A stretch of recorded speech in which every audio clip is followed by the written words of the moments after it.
Thank you so much, Daktari, for that warm introduction. And the medical superintendent, Speech-Kaplong Mission Hospital, the hospital matron, doctors, consultants, nurses, and all the staffs in. Good morning. Good morning. Receive greetings from my folks back in the village, and especially my mom. When I mentioned to her that I'm writing a piece speech, she was excited about it more than I was. My family and I are victims of the post-election violence that transpired after the 2007 general elections.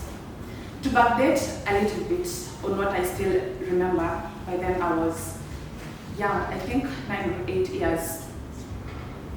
Villagers would come to our home at night before the clashes escalated. They felt safer in our compound than in their own homes, perhaps because we had a tightly fenced compound made of bamboos, or because my father was a civil servant. I did not quite get that clear. I remember the early days of the clashes before we were forced to move out of our homes because our brothers from the other side were approaching and they would burn everything, including the innocent livestock. I had a bullet from afar, but my young mind thought it was just behind our big house. And I rushed to my mom's bedroom. In the process, I fell down and injured my face. I couldn't be rushed to the hospital at that time since the whole country was in chaos. I was forced to nurse my half-open wound at home, partially wrapped in a piece of cloth. To date, I still have the mark on the left corner of my face. Perhaps you can see it. This, among other traumatizing experiences, made me appreciate the importance of tranquility and harmony. We are right in the middle of an electioneering period, arguably one of the most unstable times in our country. It's often fraught with a lot of uncertainties. However, these times do come and go. As you all know, political temperatures are now higher than ever. It's a pleasure to see different youth-led organizations spearheading peaceful elections and nurturing the youth to be peacemongers. Special regards to the Youth Empowerment and Development Network and the National Youth Council of Kenya in partnering with UNDP and IEBC. All these groups are mentioned. All these groups are committed to championing for peace, and by so doing, they make all of us want to live, thrive, and vote in peace.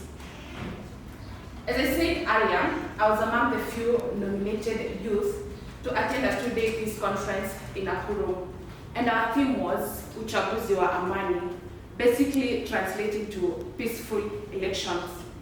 The target group were the youth who make up the huge percentage of the aforementioned groups. Instead of depicting youth as victims and perpetrators, they acknowledge and recognize their role in peace building and peacekeeping, and also their ability to drive real change in our societies. There's a myth about the youth, or rather the young people, not participating in electioneering process, but it's no longer a myth. Recently, data released from the IBC shows that the registered number of youth is 38.59% of the total votes. Ironically, we, the youth, make up the highest percentage of the country's population. Why? We often avoid engaging in political issues and say we cannot do anything about it, and so we leave it to the experts who happen to be the older folks, and silently we hope for the best. Be open to listen to the other person's political opinion. Engage in those uncomfortable conversations about politics. It is from these that we shift our perspectives on different political issues, and perhaps more importantly, we get to understand ourselves more appropriately and anew, make political tolerance a virtue in you, and embrace social cohesion. I want to disagree with a well-known cliche that defines youth as the future leaders.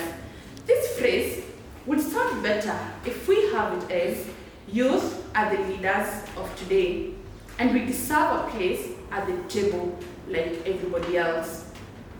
Every time I get to a new place, I take time to study political affiliation of the people around. Then later on, I align myself with the political party that they oppose, just to see their reaction and get information on how they feel and think about the leader they're supporting and the ones they're opposing. I'm always curious to get answers for questions like, what would they do if their political leader loses an election? Because often it is from this that we draw the line and start fighting our neighbors. And this reminds me of a common internet meme, usually an editorial caption, siasa zitapita na jirani yako atabaki kuwa jirani yako. I therefore urge you to be peace ambassadors before, during, and even after the August 9 general election. Kenya is our motherland. We all need it today and the many days to come. Too often, youth are linked with chaos.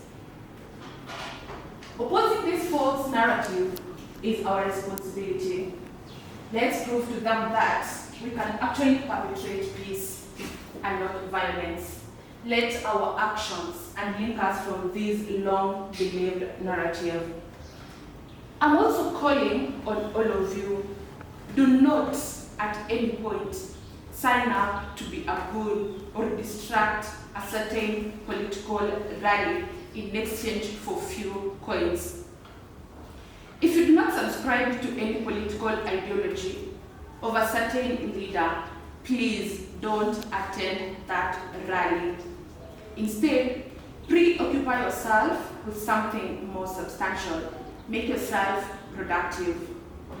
There's this common habit of the Kenyan political leaders, perhaps it's becoming a culture, where they disappear after getting into power, only to reappear when elections are around the corner. Think of that political leader, think of that MCA in your home, think of that member of parliament in your home. They show up innocently and entice you with a few coins here and there just for you to vote them in again. Be wise on who you choose. Seated amongst us today are parents, 3/4%. I encourage you to teach your sons and daughters at young and tender age that if your neighbor supports ideology of a certain political leader that differs from what he or she believes in, that does not make him or her your enemy. We are in a democratic country where each one of us is entitled to their own opinion regarding on who or who not to support. Teach them that election is a competition like any other, and at the end of the day, we only need one winner. If the leader that he or she supports, that does not make him loses an election, that does not make his neighbor the enemy of the people. Teach them about the beauty and the strength of diversity. Peace is a political decision made by actors who agree to use this dialogue as a weapon and compromises as ammunition. I'm sending a message out today that youth can be greatest promoters of peace out there. As I conclude, let me echo the words of our South African theologian Desmond Tutu, who was a human rights activist and also a staunch champion of peace.